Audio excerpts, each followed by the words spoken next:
The time has come for my people to go.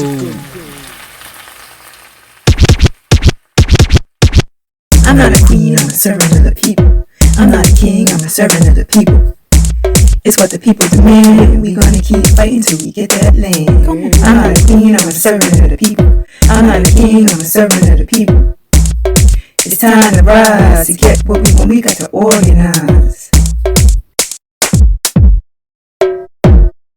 Hello, everyone. Welcome to another episode of the Pantsula Podcast, brought to you by the All-African People's Revolutionary Party. For those of you who don't know about the A-APRP, or if this is your first time hearing about us, we were actually founded in 1968 by Kwame Nkrumah, the late great Sajifo Kwame Nkrumah. He called for the organization of the All-African People's Revolutionary Party and the Handbook of Revolutionary Warfare. So also for those of you guys are not familiar with our podcast, we're actually organized by, we have a Kaji Circle, is a workstation circle that organized this podcast. And we host this every Monday at 8 p.m. Eastern Standard Time. Today, as you see, I have my comrade with me, Evan. Today, we're going to be discussing allies versus accomplices. But before we go ahead and get started, we'd like to dedicate every episode to two of our ancestors. So I'll go ahead and let Evan start that off and let you guys know who the ancestors are. All right. So as Comrade Jeffrey said, that we always honor our ancestors because we know that without the work they've done, without the stuff they've done, like we wouldn't be able to do the work we do. We wouldn't be able to study their successes, study where what things they brought to the table, both materially and ideologically. So we always take this time to honor ancestors. And for this week, we're going to honor Pierre Muele and Shirley DuBois. So Pierre Muele, he was a member of the Patrice Lumumba cabinet and what was then the newly independent Democratic Republic of the Congo. After Lumumba's assassination by the CIA and Belgian intelligence, he left and he was part of a couple of rebellions, guerrilla rebellions against the neo-colonial DRC. One was the Simba rebellion, and then excuse me, and then next was the Kwilu rebellion. And in both cases, he used Maoist tactics and tried to adapt them to the African context. Because he did the military work while he was at the Eastern Bloc in China, and China tried to take over. Tried to put the peasantry, African peasantry, in the Congo to overtake the neo-colonial Mobutu regime, Mobutu government, and unfortunately, it didn't come to pass. And a couple of years later, he was in exile, and then he was promised by Mobutu that he would be taken care of, but unfortunately, he was tortured and apparently killed as a result. And the second ancestor, as I mentioned, is Shirley DuBois. And one thing you have to remember is that she's more than just the wife of W.D. Du Bois, who sadly we have not honored yet, but we will. Don't let us off the hook on that. Next episode. But yes, the Shirley DuBois, she was a playwright. She was a part of a lot of work in Ghana, especially in the newly independent Ghana under Sajifo Kwame Nkrumah, but also the work establishing, which was fitting for this episode, ties between Africans and Asians, especially particularly China. And again, like if you want to read, and also like there's all the work and understanding the importance of African unity. So again, it also shows about, like, there are a lot of ancestors that people either don't know, or if they do know, they might not know how they relate to other African ancestors. So it's important to read that up. And yeah, and tie into that.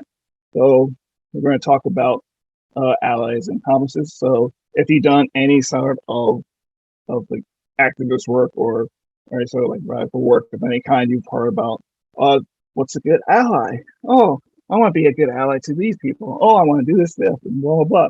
But again, if you're like me, you're probably tired of hearing the word ally, and we can talk more about why that word has a bit of a feeling that's like when you hear someone use ally or talks about how to be a good ally, there's a certain context to it that does sort of things that simply replicate these sort of oppressive mechanisms that you see that we're trying to fight with, and sort of like just simply reinforce it, but do it under a veneer of help.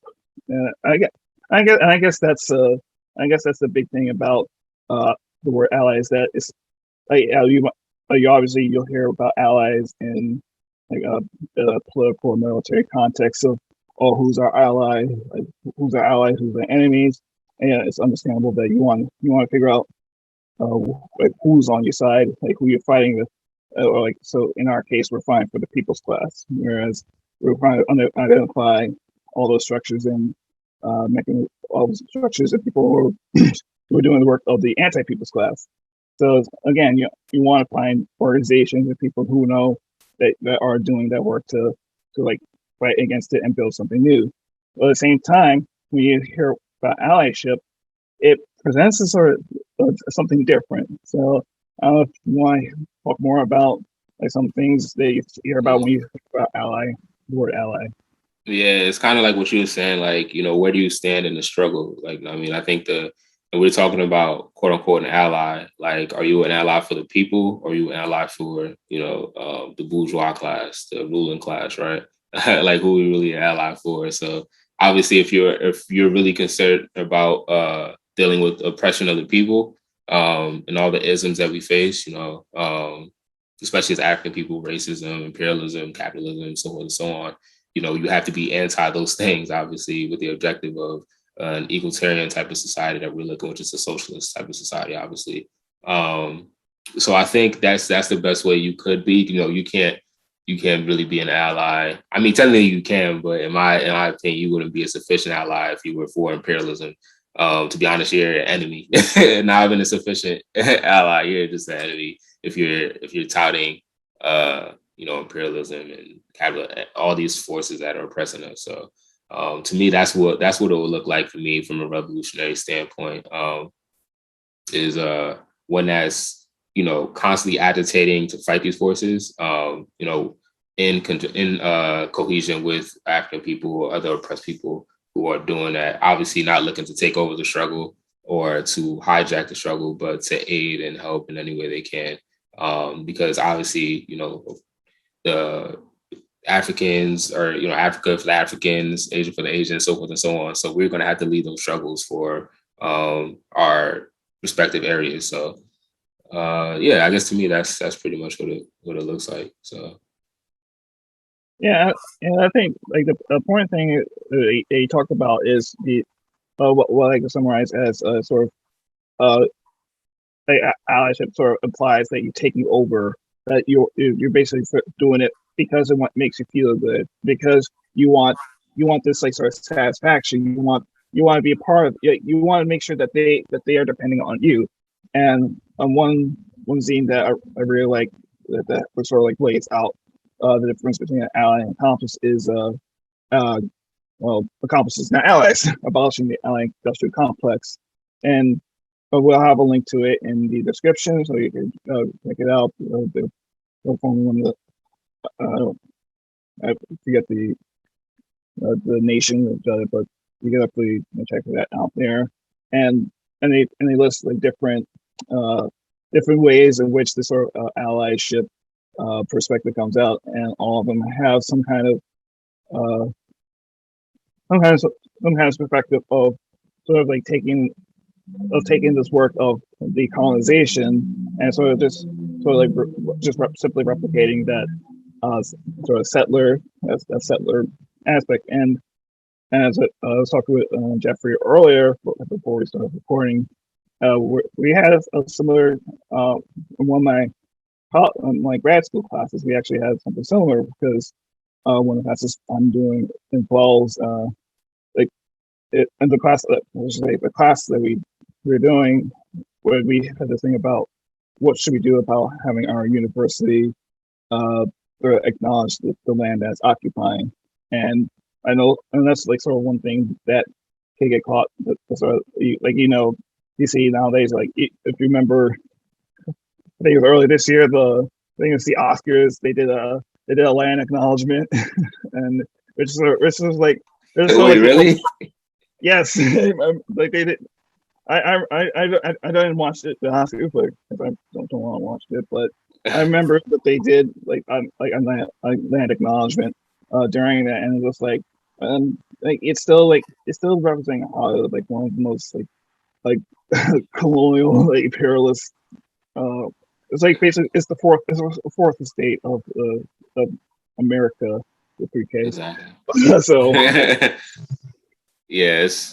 but there's like there's a limit to like yeah, I understand that you're on occupied land, but at the same time, okay, yeah, that's saying that I'm on as a like we're on Laugh and Hooking, and saying we're on Hooking, yeah, that's a language, but are you doing anything to like reverse the fact that it's on occupied land and to give the land back to the Nape or the or the people that occupy the land that you're on? And if you're not, then it's sort of like, oh, good for you, yay, bravo. But yeah, I'm like, oh, go ahead. I'm sorry. So like, yeah, like, okay, good, like good, 10 points for you. But again, it's not. You're not doing like what actions are you taking? Are you doing anything to make sure that well, for one, like, do you know any Lenape? Like, first of all, if you're just doing it and then like, oh, well, look at me, I can pat myself on the back, and again, that's just an ally work. So if you want to accomplish, like, for one, you have to actually know, like, or work with, and again, that's working with, and you're doing so not out of some, oh, I'm so sorry what our people did to you. Oh, sorry that we're part of this but like it's like I think for especially those who like actually working for like for the accommodation. Oh, obviously, like not everyone. In any case, like not everyone's going to fight for the colonization, and it's not going to look the same for either any group of people, any nations, or any people within those nations. Like as we said, like there's some Africans who aren't for that real like decolonization and liberation of the continent. There's some who are working for the anti-people's classes. So, but again, you have to know, and you have to do it simply because it's something that needs to be done, not out of some sort of like self-pity, not out of some kind of charity work. Like again, it's like the whole solidarity. If you heard the term solidarity, not charity, that's a big thing. And I forget the name of the person, but there's a book of revolutionary women. It's like a sketch of etchings of different radical women. And there's a quote that talks about how, like, if you come here, like, it's from Maori, a woman from the Maori people of Aotearoa, so-called New Zealand. Like, if you come here to help, then you're wasting your time. But if you come here to like fight alongside me, then let's do it. So I think that's a big thing about being an accomplice. So that's a bar right there. Yeah, that's it's like, yeah, I think that's a perfect way to summarize this episode right here. It's like you said, and that's something I should have harped on too, is that you being an ally doesn't start with just, oh, I have a Black friend and I have an African friend, and I talk to him about these things, or I talk to her about these things, whatever. Is actually helping organizations on a grassroots level, doing what you can, and providing that aid and being there, you know what I mean, when, in times of need and things of that nature, not just some liberal sense of, quote unquote allyship, right? Because obviously a lot of those things are just like words, those words don't turn into material things, unless it's acted upon. So unless you go out and do something, all the other stuff you're saying is superficial. And also from the sense of, you see the discourse now online where some folks online, some of them, or I think a lot of them were European, who were talking about patriotism and not really, looks like they weren't really trying to identify well, occupied land, because American patriotism is tied to settler colonialism. So you being patriotic for America is pretty much, denouncing or not even acknowledging the fact that we're on stolen land too. So that has to be something that needs to be addressed every time when we're talking about allyship, and kind of like just piggybacking off what you said, any type of accomplice or anything of that nature. So I think it has to be done in a way that affects material change and dealing with organizations and, using actions to do these things, because you always hear a lot of the points you said, plus some of the things I said in relation to, what you may hear from Europeans or other folks, non-Black people, who's like, oh yeah, I feel so sorry for you, slavery is bad. And, my uncle, he was helping the Black Panthers and da-da-da-da. And it's like, all right, what are you doing? Or what I mean? It's like, what does this mean to me? You could be in the middle of grocery shopping and they come up to you and say this crazy stuff. It's like, yeah, what? What does this mean? All right, cool. Let me go back and get my onions. I don't know what you're talking about. But you have to actually do stuff with organizations and do stuff that will affect material change. So and I think maybe just examples of this, Marilyn Buck, some would even say Joe Slovo, or trying to think who else. I know you said a few names earlier. I don't know, it's leaving me right now. David Gilbert. Yes, because and also make sure that you fight for him to get on parole and get out. Yeah, free David. Mm-hmm. And again, there's a different thing with if Buck and Buck and Gilbert, especially, is that I know, especially Buck, she was part of the group that liberated Assata from prison. I know we talked about it a couple times, but come on, there's a reason why she's chilling cool Cuba right now. There's some people did the work to, and irrespective of the fact that they are European. So and Gilbert was part of again, was working with other comrades Kwame Ture, and working on that, and sort of contrast with some other Europeans who were trying, who they felt like they did, who thought they were doing the right thing to help with the struggle. But if you check out YouTube, there's an interview with Fred Hampton. He's just talk about some instances there, and talk about this is doing adventurism. Come on, it's just so.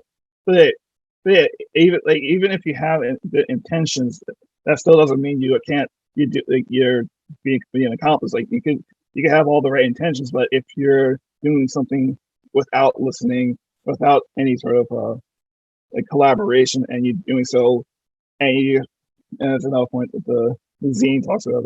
If you're just coming in, doing stuff, and then leaving, and you do, but if you do something that messes up some kind of goal they have, and there's no accountability for it, then what the hell did you really do? You just made a name for yourself.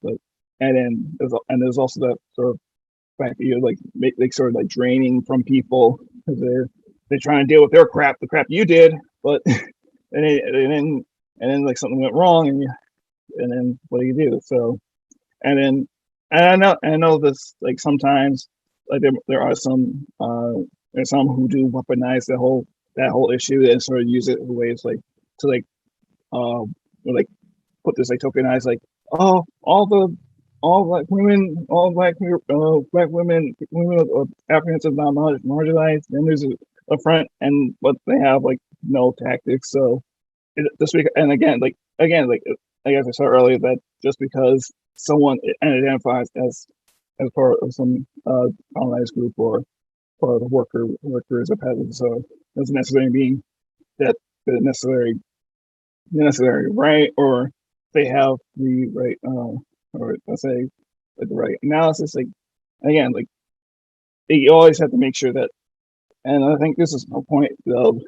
This is another point of if you're decolonization is not a metaphor. That again, and sometimes that you have to, like, a big part of, especially if you're part of the sort of a privilege or a part of the, or you're identified with some settler or anti-people's class, like or wherever, that if you if you're identified as such, or you're part of that, and you want to be an actual accomplice and actually do something, then you want, the big thing is you have to be uncomfortable. Like it necessarily requires discomfort.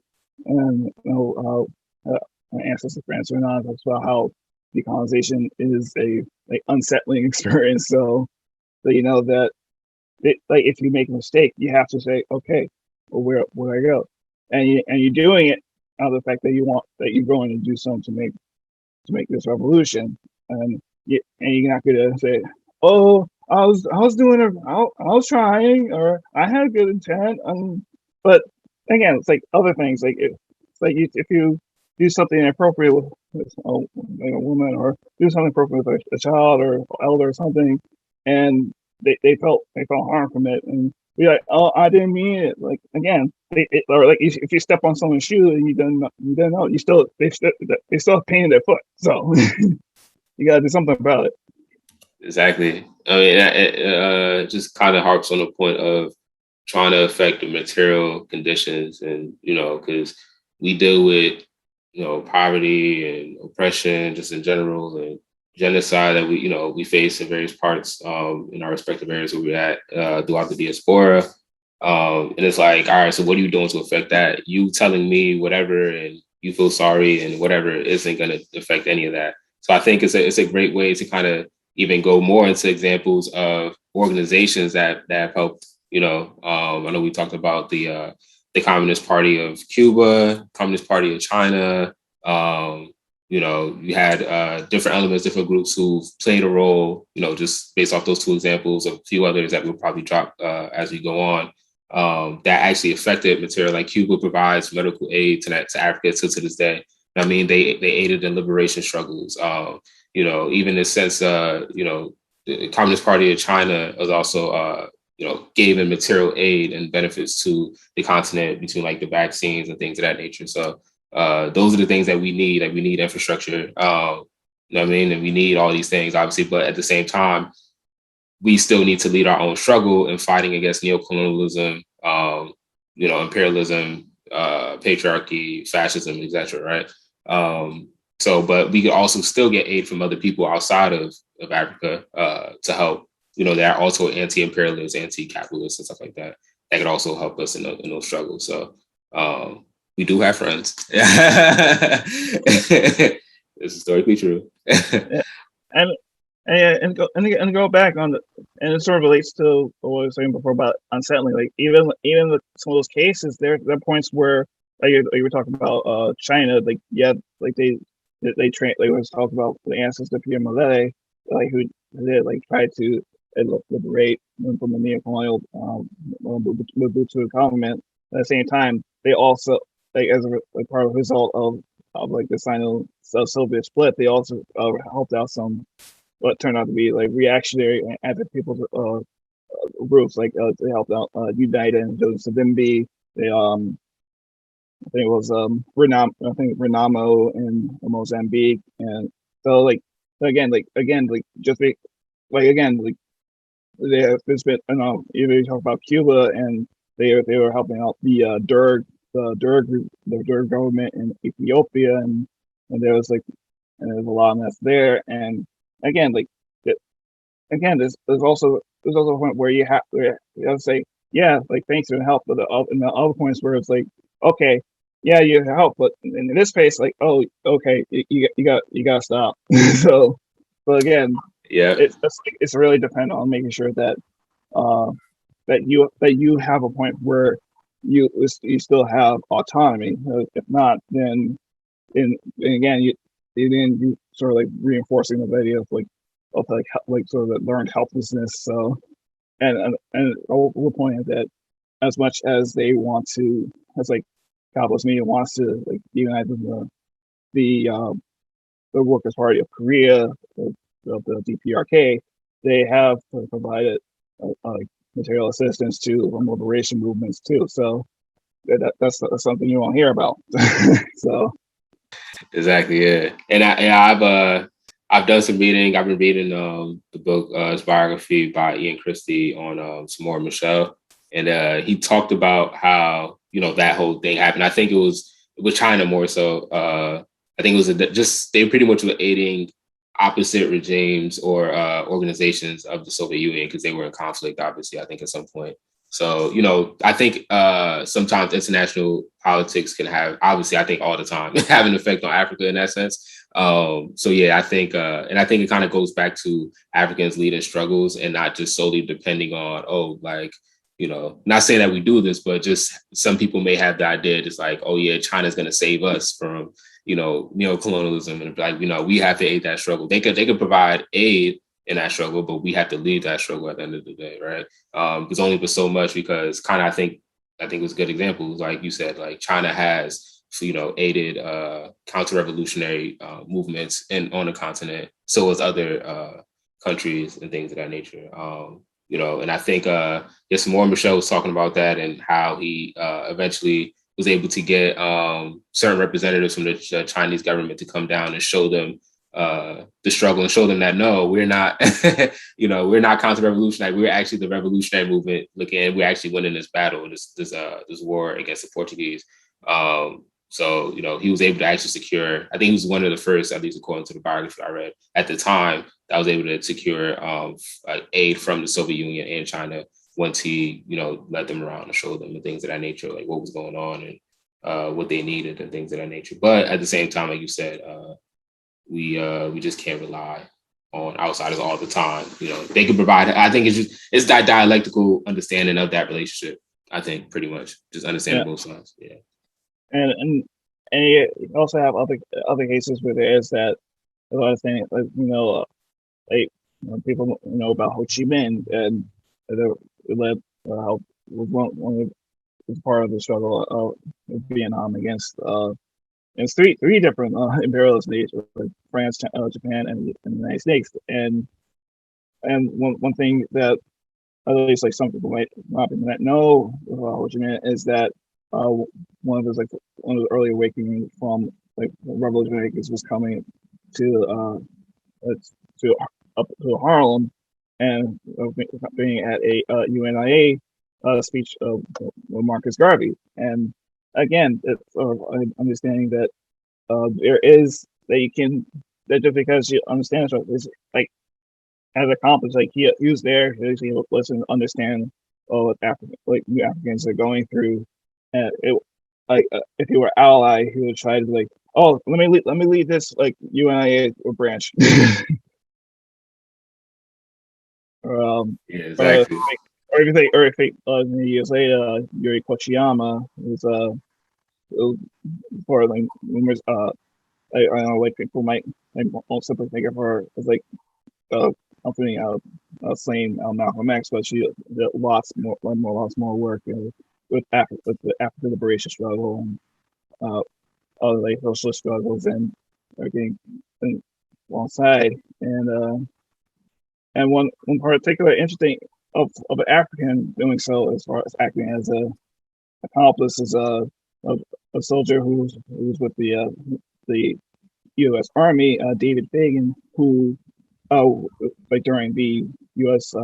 War against the Filipino Revolutionary Army, he switched sides, and instead of like fighting for this imperialist nation, like he fought for the liberation of the Philippines, even though. And again, it's like going back to your point of all like, oh, we got no friends, or no one's gonna accept us, and like he ended up being like I think like highly ranked within the Revolutionary Army. And again, like because like he was like, you know what, like I'm on the wrong side, I'm not doing this. And I think there've been other cases in think there's some cases in Vietnam as well as in Korea of of the imperialist of like soldiers from the imperialist nations who decided I'm like this ain't working. I gotta fight for actual liberation. So yeah, you gotta fight, man. Like we the ones that gotta lead it, by all means. So yeah, man, it's something we gotta do, something we gotta take. Like I said, we have friends, but then understanding that those friends are just that friends. They're not gonna come in and be Africans and do work for us. So you can't export revolution. I know we talked about that earlier.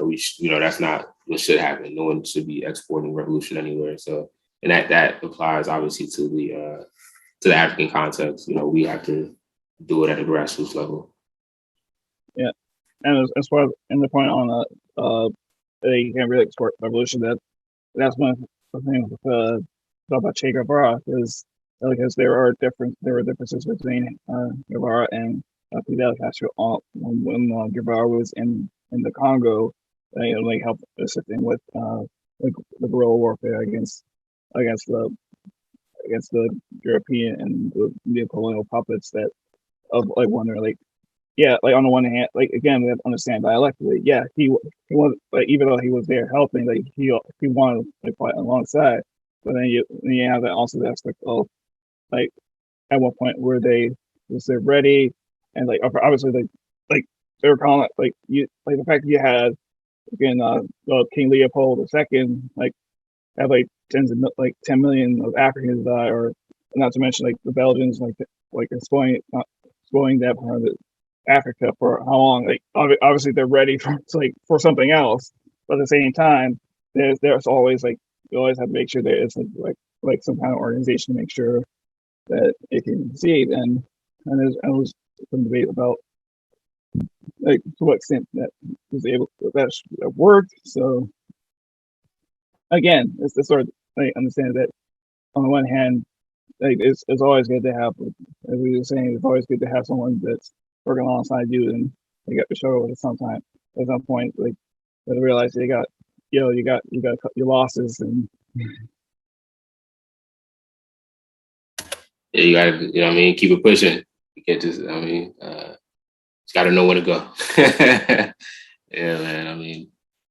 I think this is definitely an important topic because, once again, I think you're saying a lot of people online or just and that's one thing that I think I've said this, in our meetings internally, being in the struggle was a different experience in the sense of having comrades, especially in the work study process that we have here that you could learn things about. But I think most importantly, with this topic, when you're in the struggle and you see, non-Africans or other people within the struggle helping, you get to see, oh, wow, okay. Versus when a lot of people who say that we don't have friends or talking from an ivory tower who haven't really been in struggle a lot of the times to see that there's people, other groups and, they're not just working spontaneously, they're in organizations too a lot of the times, right? Or they have had experience being in organizations and they know what to do and they know how to be, I guess, a quote unquote accomplice or ally. So I think just having that understanding and being in the struggle and seeing these things for myself and, being in an organization and working with other parties and stuff like that. I've done stuff with Black Men United and, seeing other groups and other organizations that were non-African come and provide material support during the drives as well. So, I think that's one of the things. And it's just knowing that within our organization, we have sibling organizations we work with that, that are non-African as well, but they anti-imperialists and, they provide aid and so forth and so on. So I think that's just drives home the point that we say every episode, join the organization, because I think that definitely helps in, especially a revolutionary organization, because you get to see a lot of the grassroots work that's being done that you won't see just tweeting, or just you won't see from being on Instagram and stuff like that. You have to actually be engaged in this because, at some points, I soaked up that, that pessimistic idea of a notion of, yeah, no friends. It's an easy thing to get sucked in because you had an exchange with some, Arab or some European outside, and you felt like, oh yeah, now we have no friends because my personal individualistic relationship with someone else outside that's probably reactionary, or probably someone that's a part of the bourgeois class of that the specific group you're talking about, or you and your cousin. And I'm not trying to say people don't have these experiences. I know it's something that does happen, but I think when you are engaged with the struggle, you have more better understanding in class analysis and just analysis on, because there's reactionaries within every group, within every every group of people have their reactions, and Lord knows we have ours, as African people. So you can't look at any other group outside of Africans and expect everyone to act like a monolith and everybody is like the working class. It's like that's not the case.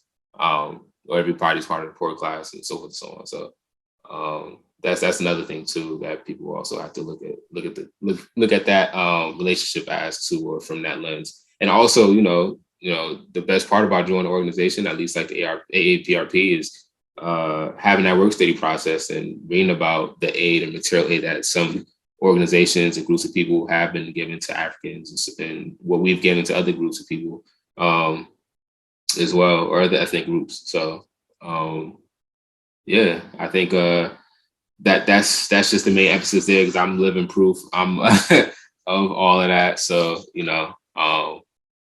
I think there's probably plenty others within our org that could probably attest to that too as well. Definitely, and I think a big point you have to understand, as far as like we mentioned a little bit before, but I think something that's like I have to emphasize, especially, is the idea of accountability, and knowing what accountability is. That again, with organizations, you have accountability, saying okay, like we did something and okay, it didn't work out the way we wanted it to, or there's some like ideological disagreement, we can talk about it. And it's the same thing, like if you're an ally, you're either acting let's focus on individuals, and that have the focus on, what can I do? What can I be the savior of these people? Can I do this? And like a big part, and I think a major issue is between being ally versus an accomplice, is that with like accountability. Like you're taking the licks. You're saying that if you get corrected, you're not gonna like get so defensive about it. You're not gonna rely on, I guess I'm saying, you're not gonna like fall back on, I had good intent, or I was doing this. But you have to say, okay, I get it. Like, and like again, I think it goes back to that. And we talked about earlier podcasts about self-criticism, and like you having that self-criticism process to like make sure that when there are issues, when someone like you work at a group. I think I remember a few years ago, Cindy Milstein, anarchist comrade, they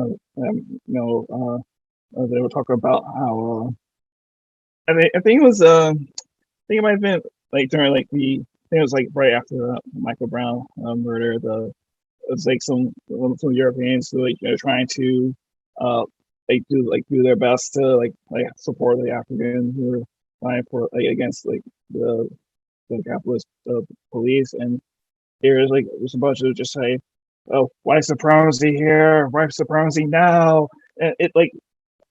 Yeah, that's a bad look. So so again, you even if you have like an intent, you who were the people talking to? Like, did they did someone approve this, or and I think you also saw this during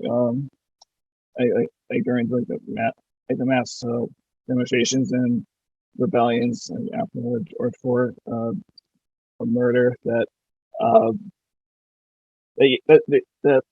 And I know we talk about Europeans and Asians and so forth, but even within Africans, there's going to be an ally complex among Africans too, especially if you're talking about those who are in the petty bourgeoisie, who don't betray their class interests, or you talk part of they talk about academics who sort of like look down upon Africans who are working class and poor or lumpen, and or like exploited, and they sort of look down on them and sort of like, oh, they just need to build a business, or they just need LLC or something like that, or like why haven't you read Frank Willison, or why haven't you read Bell Hooks or something like that, and I sure like it's great, but how are we gonna help the fact that we're still like dealing with all the like trauma, all this like environmental racism, all this like exploitation of our land and so forth. Like again, like it's sort of like, and it's sort of like the whole settler indigenous thing, that it's not only a matter of like, and like we were talking about earlier in the early podcast about African, but with African is that it's as much a political and like a political ideological point of like ally and accomplice than some sort of point of if you're this part of this identity, then you're automatically an ally or accomplice or something. But again, like it's again a matter of like, do you have that accountability? Are you listening? Like actually like listening, not like listening to like get your voice out, but like listening and take it in and having that study process and then application of it, and then the correction and such. And I think that's the key thing. Or what like how much are you actually doing that work? How much you actually taking from it and like doing the correction. So that's what you remember. Yes, that's a good point. Like even within Africans, you have to have that class analysis too with it, because when you get into that whole hypnosis of, oh yeah, it's African, and you know, everyone is African, and it's like everyone is African isn't for for African people. A lot of people support white supremacists, colonialists, imperialist notions and ideologies in that sense. So you know, they're not for the upliftment of the working and poor class who are the masses. So we have to come, you know, because if that's the case, if we're just like, oh yeah, just everyone is just African, and that's the only analysis we need, and you know, that's when you have the issues of people who uplift Kagame or uplift Mobutu, Idi Amin, and say their regimes they weren't all that bad. They're not all that bad, and you know, Jovenel Moise and stuff like that, and so forth and so on. It's like, you know, people will just say these things, and like just because these people are African, it's like, you know, you know, if we go with that rhetoric, that's not going to help us. So we have to look at the material aid and conditions. Or if you talk, or like a big one, like you talk of like the infamous the male feminist ally. That's like the biggest. That's a big one. That how often have you seen like people who are like, oh, I'm so, like men who are like, oh, I'm a feminist. It's, I women and blah, blah blah, and then it turns out like they're like so awful and they don't do any kind of account. Like again, that's like that lack of accountability. Like this, and again, I think there's another point is that I think it sort of like ties into that individualism, that both allyship is like something you have to like some a badge you want to wear, that you have to show, you have to keep on showing it. You got to keep on showing it as a accomplice. Like it's again, it's a matter of like you can't like it's not something you're not trying to like get to some point. You're not trying to reach the leadership or like that sort of or like that pedestal in like a group you're working with. Like they'll let you know if you're doing the work. Like if you're doing the work, fine. And if you're not doing work, it's not like again, it's a matter of how can I correct this, and not, oh, they're just not seeing what I'm doing. Yeah, I think a lot of the stuff, some people would be like very performative. Like, you know, you always have that European at your job. It's like, hey, what's up, road dog? Or like, you know, that's the way they show allyship, is like, what's up, dog? Like that's their way of feeling like, oh, if I speak like with a black accent, or if I speak with like using Ebonics or something like that, you know, this is me being in allyship with this African here. And it's like, no, it's not just you saying these words, or you like kind of like you saying like, you know, those men who call themselves feminists, you know, who are super performative. A lot of those people too, like even those people who do like, hey, the road dog, hey, those are like the most racist people sometimes. Like a lot, behind closed doors after the whole hey road dog, they go home and like they put the KKK clan like yeah. And the same thing with those like people who call themselves feminists. They like go home and calling their girls B word and all that stuff. It's crazy. So I think be who you are. You don't have to put on performance and put on a whole different identity and whatever. It's actually, just being in alliance with these people within the organizations and providing material aid when they need it. I think that's what you should be doing. But, even though we hopped on it a little bit, just kind of wanted to give more examples of, how that would work in real time. Join help organizations, build coalition. If you're in an organization, build a coalition with another organization, whether it's women-led or whether it's, another ethnic group or whatever. So yeah. Yeah, and sort of applying it, and I think, and this even go like even if you are even if you are like poor or working class or whatever, and you're part of an organization and you're trying to like do outreach with people that might not have the first thing to know about what's around you, or that might not know about like Malcolm X's Pan-Africanism, or might not know who Claudia Jones or whoever is. Like again, like even if you're in this like the same like sort of class, like in the same class as the people you're reaching out with, it can still be that sort of I don't know, like even like people who end up being like really good like organized and such, like some of them might have that point where they do it as this, they have that sort of like the superiority complex of, oh look, I'm in this organization, I got the answer. Again, you have, and like even I know I still have to like correct myself at sometimes to try to make sure that I'm like speaking to what their needs are and like listening to them. So but again, you have to admit like where you're falling short. Like you could be organizing since you're like you could grow up with a revolutionary family or sort of, and you still might still have to like relearn and do that. So again, I'm thinking a big part of it is just being humble. Like it's not like it doesn't mean you can't be proud of stuff you've done. It doesn't mean you can't be optimistic that something will happen, but just have some humility sometimes. Yeah, I mean, trying to you can't say you're looking for a society that we're all equal on all the same playing field, but still feel like you're superior to someone because you know something that they don't, because we all have things that no one knows everything. Like, and even when you do study history is so like complex, so nuanced, so rich in so many different fields. So it's like, there's no way you could learn every single nuance of history and know every single detail. So there's going to be things you don't know. Even in current day politics, there may be some things you don't know. So the moment you feel like, oh, you know it all, there's someone that knows more than you, believe it or not, but someone knows an area that you don't. So for you to come off with like, oh, I'm better than the people because I know all the information, or I'm better than so-and-so, it's like, you're just, recreating that whole notion of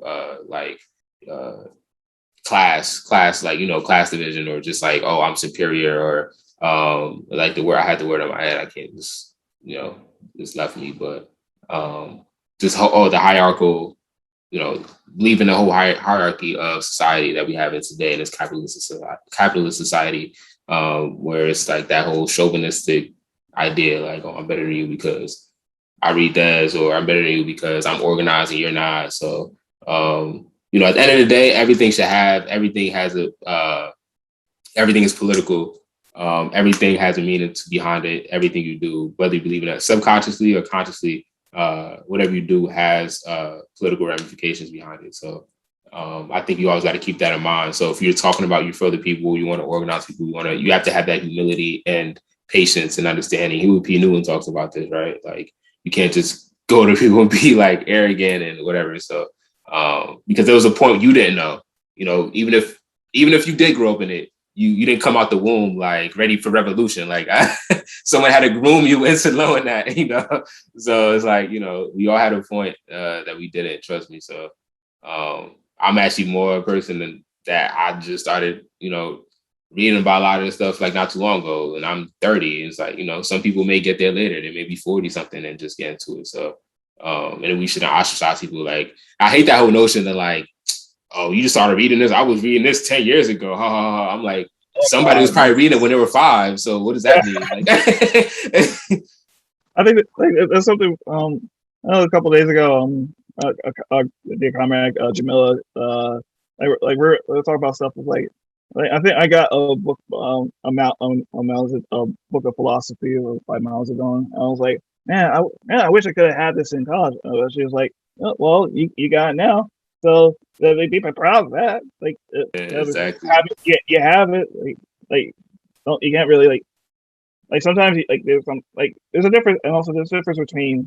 I think we'll go back to on the Accomplice thing of like it's sort of like when people have that sort of like guilt complex of, oh, I'm sorry what you did, but again, like the fact that you if you're truly about that life, like you say, okay, like they did some shit. I'm ready to throw down. Like, I don't care. Like, if you still suspicious of me or whatever because of XYZ, I understand. Like, I understand what people that look like people look like me in some way, like people look like me I've done. So I'm here to say, okay, I'm ready to do it. And if you never can be 100% trustful, I understand. But I'm gonna throw it down, you know. So exactly. Yeah, it's all about who you have on your side to get, like, to throw down, right? That's what it's about. You know, you want to be able to look to your left and right and know that the person next to you is, you know, has that. And I think that's what allyship is like, all right, can I look to my right and left and see, you know, whether they're African, whether they're whatever, you know, that they'll be able to throw down when it's time to, or help the people when they need to, whatever. So I think that definitely encompasses this conversation, this topic in general. Yeah. And I think there's more video that was it was of a elder Bernadette Devlin McClaskey. I think she was getting the key to the city, and they talk about how, like, I see the Irish here in Boston, and like, see how you're treating Africans here. Like you say, they're lazy, they're this, they can't do anything, and don't you remember what the English said, what the British said about us? And then, so again, like there are times where like you could be the one who needs accomplice, and then in some other area you come and become the person who somehow transformed into either the oppressor or the sort of or the one we show off ally. So yeah, it's all like contingent too. So yeah. Amen. Yeah, it's all it's all contingent, you know. None of that stuff is permanent. So yeah, I definitely am in agreement with you on that. 100%. Yeah. Any last words you want to talk about on this topic, or? No, I mean, I think you know, just reiterating the point I made earlier is you know, go outside of your neighborhood, be in community with your people, to understand what the struggles are that's going on in the neighborhood. I think people being engaged in the struggle, you get to see so much. You get to see what really goes on outside of social media, whatever, and clips and stuff like that. You get to really be engaged and see that, oh, we do have allies, we do have this. You get to see the contradictions. You get to see all these things. So I think once people, you know, the majority of us do that, which I know is not going to happen overnight, you know, but once we get there, or once more people start doing it, I guess we're going to have a more fine-tuned analysis of these things, because people get to see these things in person and obviously study and struggle and have political education. So yeah, join the organization, fighting for justice to get that understanding and know what the struggle is. Kwame Ture said it the best. It's like, it's either you're for your people, you're fighting against neocolonialism, imperialism, whatever, or you're against the people by not taking any action, or even by your actions of purposely, exuding counter-revolutionary, doing counter-revolutionary things, you're against your people. So join an organization, fighting for justice. If you don't find any organization out there that fits what you want to see, the world you want to see at the end of the day, you create your own organization too. So that's, I guess, how I ended with that. Yep. And if you are interested in joining the A-APRP, we got the link in the description. You share this thing, you like it, you comment, share with your people, share it with your family, friends, whoever. You do that, and again, like as we say, don't just listen to us, or I do want you do want you listen, like first off, but and you also want to listen to our comrades, ancestors' voices with Ajamu Shakura out on the West Coast. Also the weekly Pan African news on Thursday from Comments in Mexico occupied territory. You got the Forward Ever podcast on Spotify. You got the Revolution African Women podcast monthly on last Saturday month. And again, like take the words, like obviously understand the words. Take join people. If you want to join the A-APRP, you got the link. Someone will contact you, and if you want to organize with folks family, friends, or other people, classmates, whoever workers, whoever, do so. And forward ever, backwards never. Forward. Ready for the revolution.